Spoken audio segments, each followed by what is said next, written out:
అయ్యా నా కొడుకు నన్ను పట్టించుకుంటలేడు సారు. నా కోడలు తిండి పెడతలేదయ్యా. ఆస్తులు అన్నీ గుంజుకున్నారు. నన్నేమో కట్టు బట్టలతోటి బయటికి నూకేసిరు సార్. బస్ స్టాండ్లో అంటున్నా సార్. కనీసం నాకు పింఛను కూడా ఇస్తలేరు. నా పింఛన్ అంతా వాళ్ళే గుంజుకుంటున్నారు. 2 పూటల తిండి కూడా పెడతలేరయ్యా అని ఇట్లా ఏడ్చుకుంటా తూడ్చుకుంటా పోలీస్ టౌన్లో పోయింటి, ఎంఆర్ఓ ఆఫీస్లో పోయింటి, కలెక్టర్ ఆఫీస్లో చుట్టూ తిరిగే పెద్ద మనుషులు మస్తుగా అవుపడుతుంటారు. అసొంటోళ్ళకు న్యాయం చేయలేక చేయకుండా ఉండలేక పోలీసు వాళ్ళకు కూడా మస్తు బాధ అనిపిస్తుంటుంది. అయితే వట్టిగా బాధపడి ఊకునుడు కాదు, మీకు మేమున్నాం అని శాతగాని పెద్ద మనుషులకు భరోసా కల్పిస్తున్నారు బాలాపూర్ పోలీసు వాళ్ళు.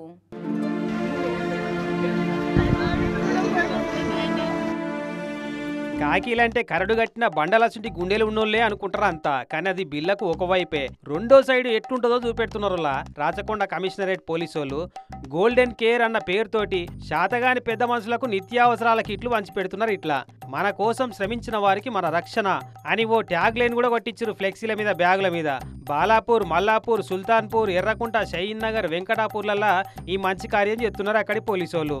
రాచకొండ కమిషనర్ సుధీర్ బాబు సారదట ఈ ఐడియా. ఇక చూడు పోలీసు వాళ్ళు కిట్లు అందజేసి మీకు ఎసుంటి ఆపదొచ్చినా మేము ఉంటాం మీకు అండగా అని భరోసా కల్పిస్తున్నారు.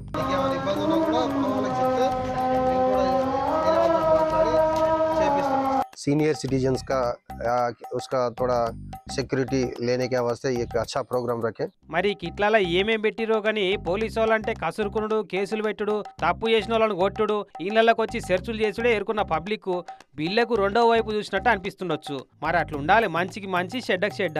ఇది కదా ఫ్రెండ్లీ పోలీసింగ్ అంటే అని అనుకుంటున్నారట చూసిన పబ్లిక్ అంతా.